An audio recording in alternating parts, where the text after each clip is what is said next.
Las primeras semanas de esta eclosión social estuvieron llenas de situaciones complejas. Enfrentamientos en las calles, saqueos, militares en las calles y algunas políticas que buscaban el orden social.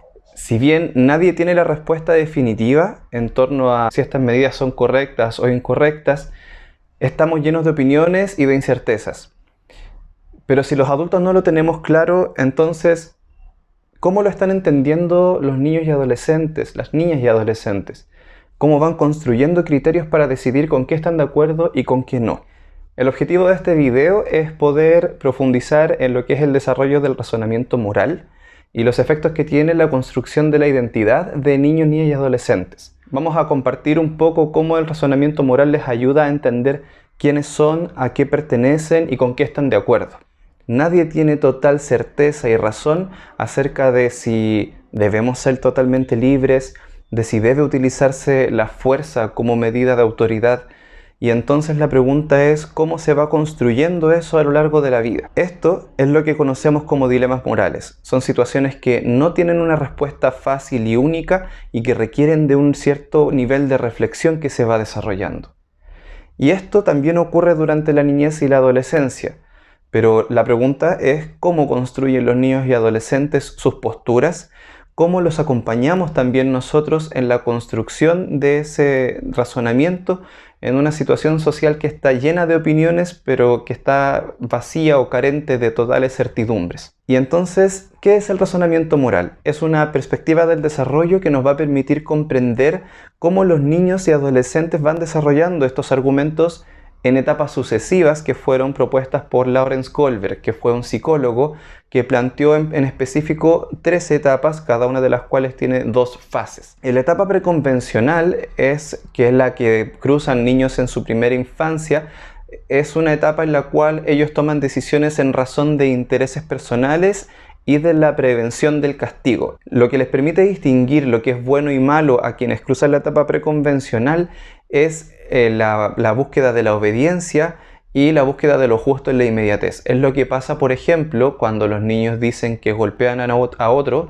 porque ese niño también los golpeó.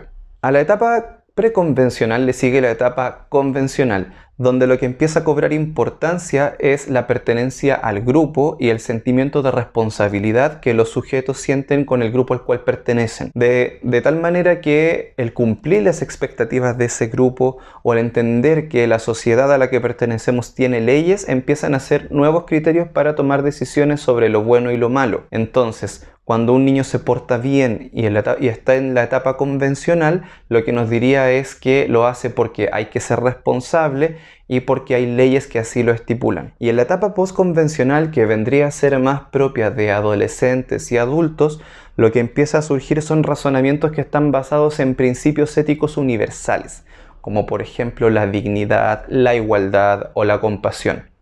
Entonces, en esta etapa, lo que empieza a primar son las fases de asociarse a un contrato social, es decir, yo respondo y actúo en razón de los derechos que tenemos todos y también en razón a principios éticos más universales. Esta última etapa, Kohlberg postula que no la tiene totalmente resuelta, porque también no sabe si estos 2 elementos son distintos o si más bien responden a un conjunto global en el cual lo que se empieza a desarrollar es una postura más bien filosófica y ética de los niños, niñas y adolescentes ante la vida. Un ejemplo de esto lo podemos encontrar entonces cuando las personas condenan el actuar machista, no porque me afecta a mí como persona, ni tampoco porque hay una ley que así lo estipula, sino porque desarrollamos conceptos abstractos para entender esto, como lo son la dignidad, el patriarcado, el machismo y la igualdad. La propuesta de Kohlberg no se ha visto exenta de críticas y esto es súper importante de considerar porque finalmente,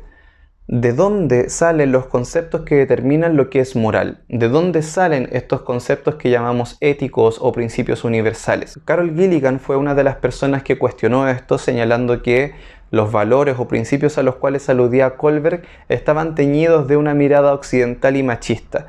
Y propone, por ejemplo, que en el desarrollo moral también debiesen considerarse otros elementos como por ejemplo el cuidado por el otro o la relación de reciprocidad con la sociedad en general. Y sin duda nosotros también podríamos hacerle ciertas críticas a la propuesta de Kohlberg, precisamente porque los conceptos morales acerca de, por ejemplo, lo que es la igualdad o lo que es la autoridad, están en constante tránsito y en constante disputa, sobre todo en contextos como estos.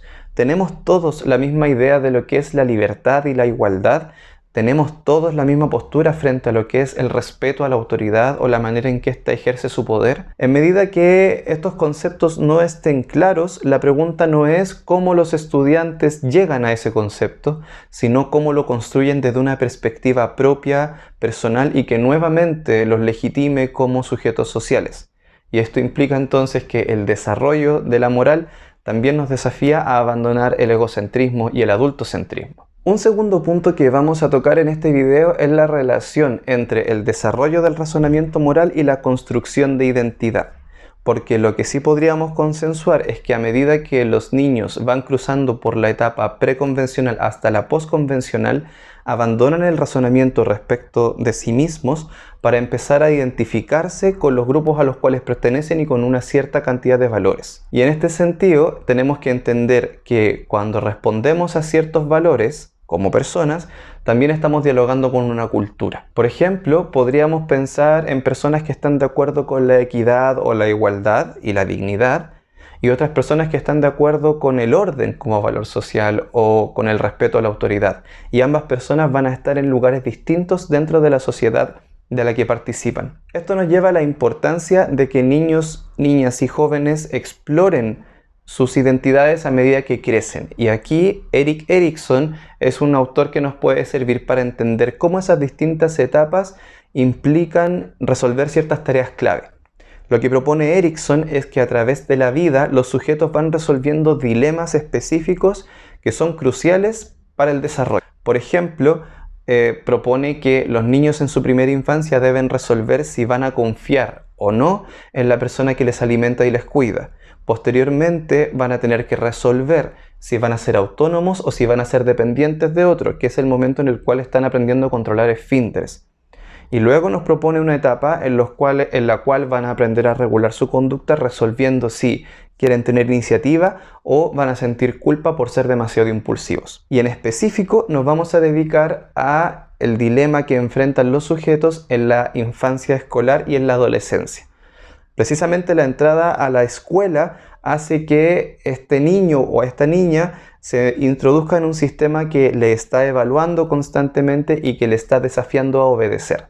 Y entonces Erikson nos va a proponer que el dilema de los niños en etapa escolar es el dilema de ser suficientemente laborioso, trabajador y responsable o ser inferior respecto a los otros que sí son responsables y sí son trabajadores. Mientras en la adolescencia, la relación con los pares va a marcar un nuevo dilema, porque entonces el adolescente se va a preguntar si va a construir una identidad propia con la cual se siente comprometido, o más bien sus roles y su identidad van a estar difusos y van a ir variando de acuerdo a los lugares en los cuales participe. En la llegada a la adolescencia hay un elemento particularmente importante que tiene que ver con cómo se construye la identidad. Y aquí aparece otro autor, que es James Marcia. James Marcia nos dice que la construcción de la identidad va a variar dependiendo de dos elementos.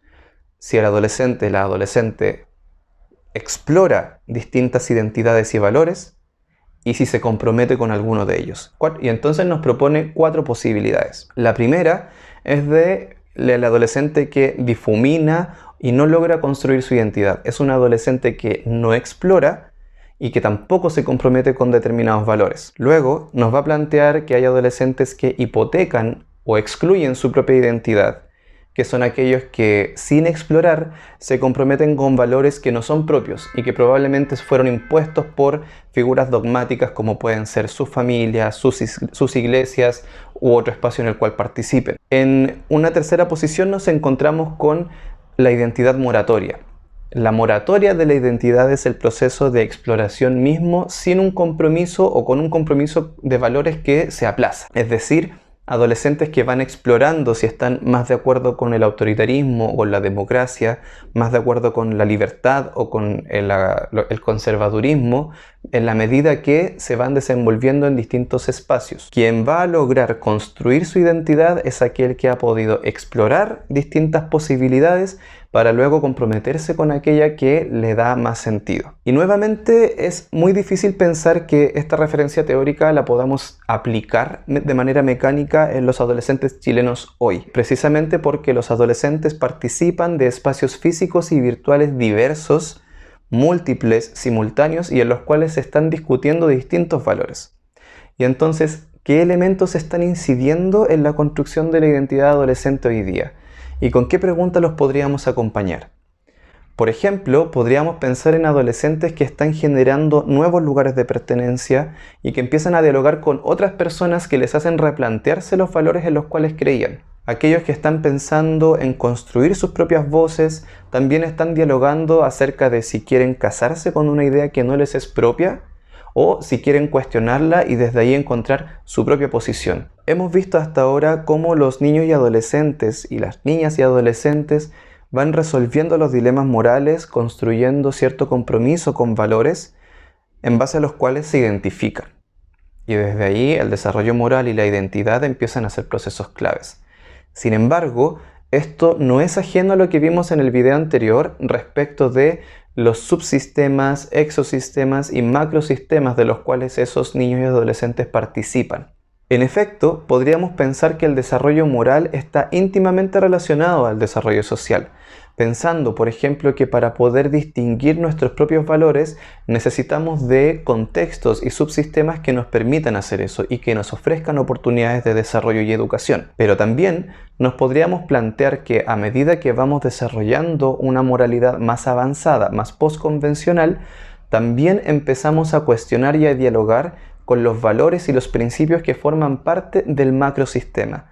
Y entonces podemos pensar que el desarrollo moral nos permite dialogar con el modelo ecológico desde otra manera, desde un lugar precisamente que es más activo en el propio desarrollo. En general, podríamos estar de acuerdo con la idea de que a medida que el razonamiento moral se desarrolla, se abandona el egocentrismo y podemos empatizar como sujetos con personas que no necesariamente están cerca de nosotros. Partimos pensando en las consecuencias que nuestros actos tienen para las personas que están al lado y terminamos pensando en los efectos que nuestros actos tienen para la sociedad en general. Y entonces, a medida que desarrollamos razonamiento moral, también estamos dialogando con capas cada vez más externas del modelo ecológico de Bronfenbrenner. En cualquier caso, nuevamente nos tenemos que preguntar no solamente por cómo se da el desarrollo de los otros, sino en cómo nosotros y nosotras como educadores generamos espacios para que el desarrollo ocurra. ¿Qué desafíos debemos plantearle a niños y adolescentes para que generen sus propias posturas y desde ahí construyan su propia identidad? Esto puede ocurrir tanto dentro del aula como fuera de ella, y para ello tenemos que identificar qué acciones son las más pertinentes y las más potentes. Para ello no solamente es importante conocer estrategias o técnicas, también es importante cuestionar nuestros propios valores y nuestra propia manera de entender el mundo. Porque si no lo hacemos, el riesgo que corremos es más bien de imponer nuestra manera de mirar la vida y no necesariamente permitir que los niños, niñas y adolescentes desarrollen la propia. ¿Buscamos necesariamente que nuestra manera de entender las cosas sea la respuesta de nuestros estudiantes? ¿Cómo podrían construir ellos y ellas mismos el sentido de la tolerancia, la democracia y la amabilidad, entre otros principios éticos? Solo para terminar, es bueno mencionar algunas estrategias que podrían apoyar a eso y que son, por ejemplo, promover la reflexión poniendo a los estudiantes en situación. ¿Qué harían ellos si tuviesen que resolver alguna medida como, por ejemplo, sacar los militares a la calle o legislar acerca de la participación en manifestaciones sociales? ¿Cómo ellos solucionarían el problema de los manifestantes que han perdido la vista a manos de las Fuerzas Armadas? Otra medida sería, por ejemplo, ampliar la conciencia de los estudiantes respecto del papel que juegan en la sociedad. Sacar a los estudiantes de la escuela, hacerlos conocer, analizar casos, ver videos o participar de otros espacios sociales son acciones que podrían ayudar a esto. Y nuevamente, tiene que ver también con la reflexión que hacemos como educadores o futuros educadores. ¿Cuáles son mis propias miradas respecto a la moralidad y respecto a los valores sociales? ¿Qué postura tengo dentro de la política y cómo voy a poner esa mirada en juego en mi acto pedagógico? Al igual que en los videos anteriores, espero que esto no sea solamente útil para efectos de la asignatura, sino que además nos permita pensar en cómo nos estamos relacionando con los niños, niñas y adolescentes en el contexto actual.